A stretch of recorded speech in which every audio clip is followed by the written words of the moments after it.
goodbye sex, and a goodbye wedding. We've got a lot to discuss.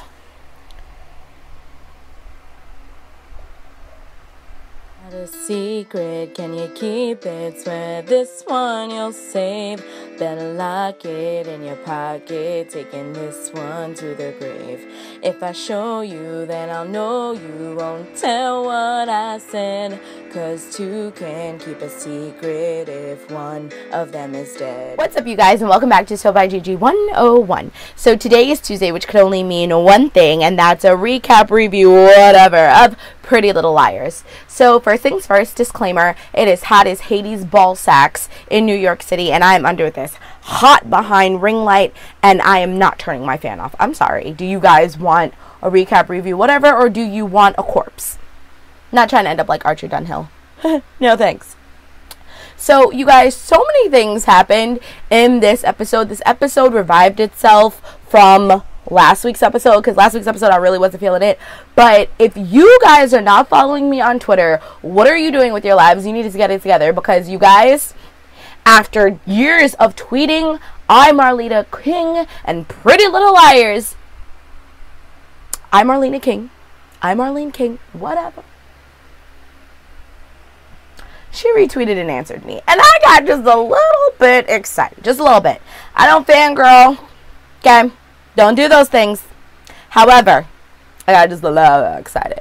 So let's get right into this review. So basically, Emerson, which is Emily, and Allison, they weren't really that major in this episode. It was basically like all the girls just doing their farewells.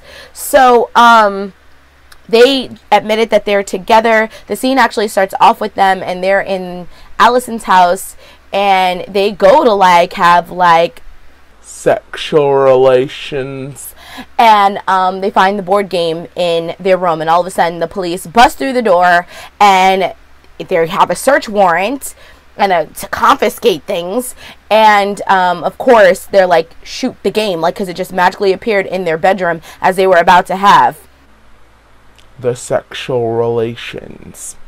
And Emily gives Allison a look, and Allison's like, got you. Right as Allison was about to run back to the bedroom, the detective, the black man detective, was like, oh no, I'm gonna need for you to stay right here.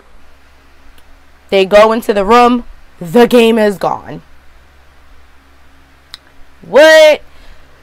The episode ends with them making love in the park, because apparently in Rosewood, having sexual relations in public is not illegal. I mean, Rosewood is in PA. PA is not that far from New York. Like, I so that happened. In this episode, Hannah and Caleb get married. That was the marriage, the wedding that I was talking about. Ashley probes Caleb for information, and he finally gives it to her, and Hannah gets upset, and she's like, why would you do that? And Caleb was like, it's called telling the truth. It's something we all need to get familiar with doing around here. Caleb, I could not agree with you more, homeboy. So she was originally mad, but she got over it, and they ended up eloping, and her mom, Ashley Marin, showed up, and it was like, oh my god, y'all married. So that happened with that. Spencer, oh my god. Oh my god. Poor Spencer. Spencer she cannot catch a break. Homegirl cannot catch a break, okay? So the police eventually, like, they go through everybody's house, right? And they confiscate everything, cell phones and everything. So Spencer jets off to the office, to the police station, and was like, I need to speak to Detective Fury. Police officer was like, well, Detective Fury isn't on it. And then all of a sudden, out of the like lurches, you just see this. But I am. And this was the tweet that got I'm Marlene King, okay, to reply. It was Tanner, y'all. It was Tanner. You guys, Tanner is back. I have been saying for how long that homegirl Tanner needs to come back, because you know what? Tanner is just Tanner. And Yo, Tanner was throwing shade like she was making up for lost time, y'all. She was just throwing so much shade. And like I tweeted, well, it's about time, okay, that Tanner returned. And then this is what happened.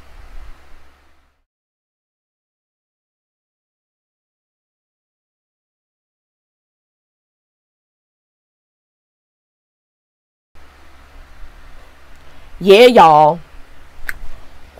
Yeah, I was just a little bit excited. Whoa, wasn't expecting that. So shout out to you, I'm Marlene King, for agreeing that it was about time for Tanner to come back. Because this Detective Fury, no other detective can deal with these cases but Tanner. And Tanner is all like, I'm on the case, and I'm going to solve this, and y'all are all going down. I always knew that you guys were part of this, but I never knew how, and I feel like today I'm going to find out.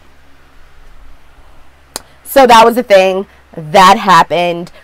They're all trying to figure out what's going to happen. All of a sudden, the little iPhone thing that's part of the game, which we're still all trying to figure out where. Because the board game itself went missing. However, they still had the phone. I kind of got lost with that part. I'm not sure exactly how they got just the phone.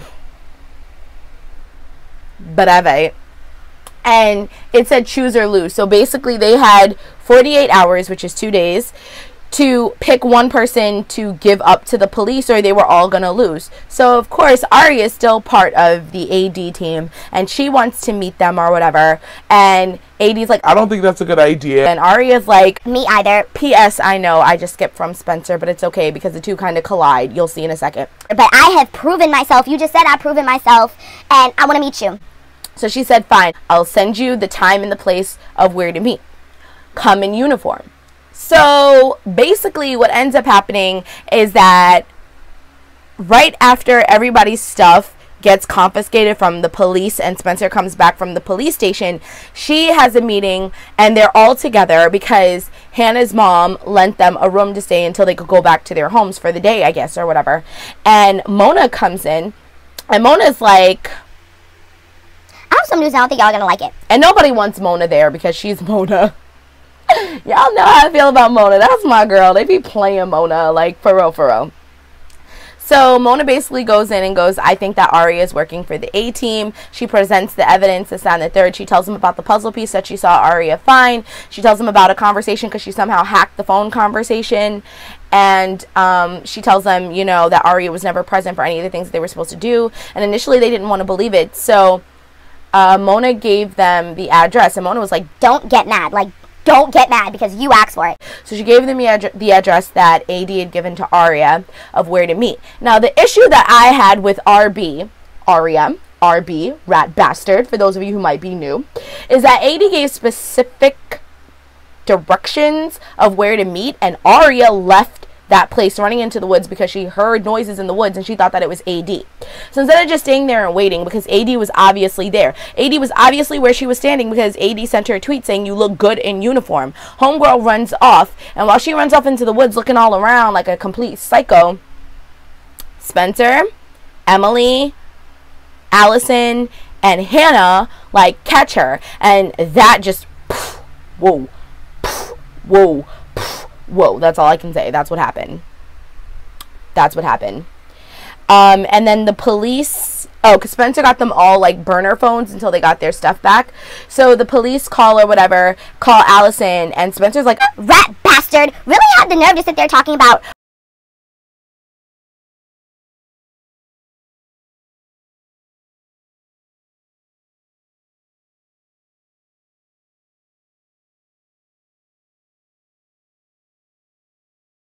well, you did the same thing when you kidnapped Malcolm. And so she was like, you hurt everybody! You ruined everybody's life! and she is absolutely right. Listen, I'm saying they have all done things to kind of like, that were kind of shady to save themselves because it's human nature. Your first instinct, sink or swim, you're going to try your damnedest to swim, okay? You didn't come into the world with your friends. I know that sounds so wrong, but I'm just saying, like, if it's your life versus anybody else's life, basic human instincts, in this case, not including in the case of a child, but in this case, is that your life is going to win over theirs, okay? But that was just the wrong time and the wrong example to use. It really was. Because Spencer did make sure that Malcolm was okay. Yes, she took him, but she made sure that he was okay.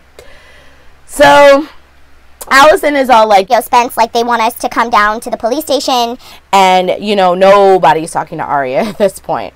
So basically what ends up happening is that AD creates a out for Aria. Spencer actually was going to forgive Aria. She went over to the house to forgive her and everything. And all of a sudden the police, because Tanner is just an entity by herself, comes in with Aria's stuff. And Aria's like, well, why do I get my stuff back? And they're like, because we got footage of you in New Hampshire. Why you were there, I'm not sure, but then again, it's not my business anymore now, is it? So you're free to go. So that was enough to send Spencer to be like, yo, F you. Because Spencer initially was like, you know, we all did something wrong, da-da-da-da-da-da-da. So Spencer goes off and meets up with Toby, because we do see Roughy rougher skin Toby. Homeboy was looking a little hairy, but you know, he lost his brand new wife. Like, I mean, the minute she said I do, she died. Which that is very questionable to me too, because it was like, did you have your marriage papers? Your marriage papers is what makes you legally married. So if you didn't sign any marriage papers, technically they weren't married. I don't want to sound mean, but I mean, it's just the facts of life. That's how law goes. I ain't write it. Merp. I just studied it. So, she ends up hooking up with Toby. So how the episode ends is that she hooks up with Toby. Aria's getting ready to turn herself in, so she wants to sleep with Ezra. She finally tells Ezra about this BS paper. Ezra already knew, and he said that he was completely understanding and felt that he deserved it. Ezra's a punk, but whatever. Emmyson, which is Emily and Allison, they hook up in the woods, because we went over that, because that's apparently legal. And Caleb surprised Hannah, and they eloped with just Ashley. And he was like, well, we get to be together forever, and husband and wife can't testify against each other. So it's a 2-for-1 deal. Whoop! So all that happened, and how it finally ends is time runs out, and they decide that they're not going to turn anyone in. They're just not. And of course, Aria is not with them, because they're really not talking to Aria right now. With good reason. So, excuse me, time ends out. Caleb and Ezra had been tracking the cell phone tower for the game, for the phone. So they're like, what are we going to do now? Like, what's going to happen? Spencer snaps, takes a rock, and breaks it. And she goes, that's what's going to happen. We're not doing this anymore. You guys, there's only, after tonight's episode that we just watched, there's only 2 episodes left. It's about time. And that's what Hannah said. Hannah was like, why didn't we think of doing that from the beginning? Caleb says that Ezra called that they got a hit on the cell phone tower. They're going to go find out where the game is located at. Mind you, this isn't necessarily where the game has been the whole entire time, but where the game has last been. So Caleb runs off to meet up with Ezra to go to the cell phone tower. It pans over to Aria. Aria calls AD and she's like, I'm done. I found a way to get you out of my life for good. I'm going to go turn myself in. Da-da-da-da-da-da-da. Now, Aria wasn't with the girls at all this episode, aside from the one time that they caught her. So she knew nothing about there only being 48 hours to turn someone in. So it's like, up, it's too late. You won the game. You have unlimited freedom. But your friends? And Aria's like, bloodbath. No, no, no. And all of a sudden, like, she's like, AD's like, goodbye. And the phone sets off on fire. Aria drops it, and she freaks out in her usual Aria, like, damn it! I'm telling you, Aria's AD at this point. So what happened? And Aria takes off and she gets in her car and she runs off. What I'm trying to understand in that scene is, so you just left a burning cell phone in the middle of your apartment? She didn't set the fire out. She didn't stomp on it. She didn't do nothing. She just went through, she stepped over it, went into the boxes, grabbed her cell phone, and took off. She gets in the car. She starts driving off. She calls Spencer and it's like, I have a way of making things right. Please just give me a chance to make things right. I'm really sorry. And then, like, something funny was happening with the car. I thought that AD cut the brakes. I was hella confused. Anyway, she stops the car. She opens up the trunk, and Archer Dunhill's body is in her trunk. And all of a sudden, the police show up. Whoop, whoop! She slams the door, and we don't know what's going to happen until the next episode. Ended like that for Aria. However, they pan back over to Caleb and Ezra kind of throughout these scenes, and the cell phone tower linked to Mona, and they found Mona in her apartment, and they had like that heat radar thing or whatever, and it was very clear that she had the board game. And then the camera pans into Mona's apartment, and she actually has the game. Okay, and that was what happened. So they're really trying to make my girl Mona seem like she's guilty, like she's AD, but I don't believe it. I think that Mona was very candid when Hannah first asked her for help, saying, listen, this is an addiction. You have to see it through to the very end. And it's an addiction that I can't be a part of because I can't stop myself. And the minute she got involved, that was her addiction. And, you know, her now end game is to figure out the craftsmanship of the game, who created it, this, that, and the third. But I really don't think that Mona is AD. I don't. I think Mona wants nothing more than to be AD. But at the end of the day, that she's not. So if she can't be AD, she's damn sure going to figure out who AD is, because that's literally the next best thing. If you can figure out who AD is, then, well, mofo, you already are AD. So, I mean, that was the episode. Like, I thought that it was a great episode. It went by so quick. I had technical difficulties trying to watch this episode. It is so hot in New York City right now, especially in my house, that everything just, power kept coming off. We had to reset the breaker at least 2 or 3 times in the 1 hour that the show was on. Like, technical difficulties. But I'm so glad that I watched it. I'm so glad that I was able to tweet with you guys. And there's only 2 episodes left. I'm thinking about doing a season finale of Pretty Little Liars, and I will be posting a poll on my Twitter account, because someone asked me if I could do a live stream, which I've never done a live stream before, but they asked me if I could do a live stream of the finale. So I think I'm going to do a post. Do you want a live stream, or do you want like an Instagram live? I'll put that post on Twitter, and you can do the poll. I think I'll leave it up for maybe 5 days or so. And if you don't have Twitter, then just leave down below if you want a live stream, or if you want an Instagram live video of the end. And if I do decide to have the like series finale party, I'll definitely be vlogging every step of the way to show you guys what it is. So with that being said, if you enjoyed this video and you want to see more like it, or if you enjoyed me and you want to see more from me, then you definitely need to be part of the GG Meister Mer Pod and come swimming with us on all of our adventures. How might you do that, you're probably asking? Well, it's simple. All you have to do is rate, comment, subscribe, and share, because sharing is caring, and I'll be seeing you in my next video. Loves and likes ya. Bye!